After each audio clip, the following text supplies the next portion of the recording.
بدی کہہ سکتے ہیں؟ کیا یہ اچھی اخلاقیات اس کو کہا جا سکتا؟ جذبہ کا کچھ رمایدہ کہ ہاتھ پیر کا اس کو دنیا کا کوئی انسان اس کو اچھی مومن کہے گا، مسلمان کہہ دے گا ہاں ایسے، لیکن کوئی دنیا کا کوئی نیوٹرل آدمی نہیں کہہ سکتا کہ یہ اچھے اخلاق کی ذمہ داری ہے۔ بسم اللہ الرحمن الرحیم۔ السلام علیکم ورحمۃ اللہ وبرکاتہ۔ میں امید کرتا ہوں آپ تمام حضرات خیریت سے ہوں گے۔ اس وقت آپ دیکھ رہے ہیں ماڈرن ایتھیزم چینل اور میں ہوں اجود حسین قادری۔ یاد رکھیں کہ ایتھیسٹ کی طرف سے یہ ایک اعتراض کیا جاتا ہے کہ قرآن مجید فرقان حمید کے اندر جو ہے السارق والسارقۃ فاقطعوا ایدیہما، کہ چور اور چورنی دونوں کے ہاتھوں کو کاٹ دیا جائے۔ ان کا کہنا یہ ہے، ملحدین کا الہاد جو پسند کرتے ہیں ان کا کہنا یہ ہے کہ یہ ایک ظلم ہے کہ جو کہ انسان پر کیا جاتا ہے، نعوذ باللہ ثم نعوذ باللہ، کہ جو ہے وہ ایک شخص جو ہے وہ چوری کرتا ہے، اس کو کوئی اور سزا دے دیں، اس کے ہاتھ ہی آپ کاٹ دیں گے تو یہ ان کے ذہن کے مطابق، ان کے نزدیک کہ یہ بہت بڑا ایک ظلم ہے۔ تو آج انشاءاللہ تعالیٰ اس کا میں جواب دوں گا۔ تحقیقی جواب اس کا یہ ہے جو کہ ان کی عقل میں بھی آئے گا، وہ یہ ہے کہ دیکھیں کہ اس سے نیچے یا سزا ہو سکتی تھی یا اس سے اوپر ہو سکتی تھی۔ اس سے کم تر سزا یہ ہو سکتی تھی کہ کسی کو قید کر لیا جاتا، یا یعنی ایسا کہ جس میں آپ کے ذہن کے مطابق ظلم نہ ہو، کوئی بھی سزا آپ تصور کر لیں۔ اگر ہم اس سے کم تر سزا کوئی بھی تصور کر لیں تو یاد رکھیں کہ چوری کی جس کے اندر چوری کی عادت پڑ جاتی ہے، وہ عادت اتنی پکی ہوتی ہے کہ یہ فطرت کے اندر چیز شامل ہے کہ جو چور ہوتا ہے وہ بار بار چوری کرنا پسند کرتا ہے، اور جب بار بار چوری کرنا پسند کرتا ہے وہ بے شک وہ سزائیں کاٹے۔ ہمارے ہاں کیا ملک پاکستان میں بالخصوص ایسا نہیں ہوتا کہ ایک چور جو ہے وہ کئی سالوں تک جیلوں کو کاٹ کر آتا ہے، اس کے باوجود آ کر پھر دوبارہ سے چوری کرتا ہے۔ تو اگر ہم اس سے کم کوئی بھی سزا مقرر کر لیں کہ جو ہاتھ کاٹنے سے کم ہے، تو آپ دیکھیں کہ وہ سزا کاٹنے کے بعد چور پھر دوبارہ چوری کرے گا۔ دوسری صورت یہ ہے کہ اس سے زیادہ ہوتی سزا، جیسا کہ کسی کو پھانسی لگا دینا، تو وہ سزا واقعی ایک نامناسب تھی کہ ایک بندے نے چوری کیا تو اس کو پھانسی دے دی جاتی، تو وہ بھی سزا نہیں ہو سکتی تھی۔ لہٰذا قرآن مجید فرقان حمید کا یہ فیصلہ، رب تعالیٰ کا فیصلہ بالکل اعتدال کے مطابق ہے،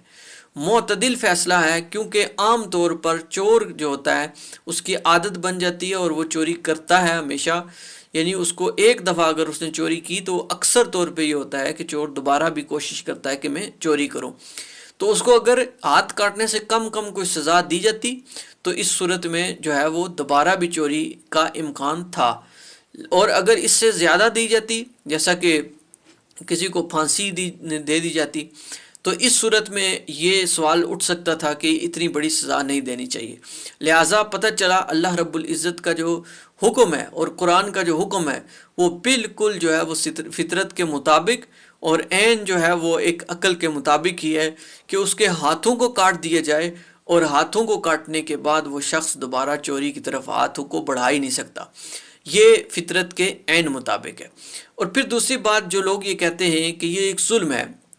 کہ آپ جو ہے وہ اس پر ظلم کرتے ہیں، تو ہم ان سے پوچھنا چاہتے ہیں کہ مغرب کے اور یورپ کے قانون آپ بھول گئے ہیں کہ جس کے اندر اتنے زیادہ ظلم ہیں کہ جس کا اندازہ ہی نہیں لگایا جا سکتا۔ مثلاً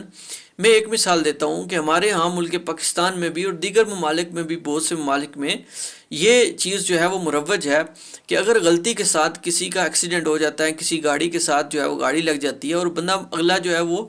دنیا سے چلا جاتا ہے، اور اگر غلطی سے بھی ہو جائے تو اس صورت میں اگر لائسنس پاس نہ ہو تو اس صورت میں اس کو پھانسی کے پھندے تک جا سکتا ہے وہ شخص جس نے جو ہے وہ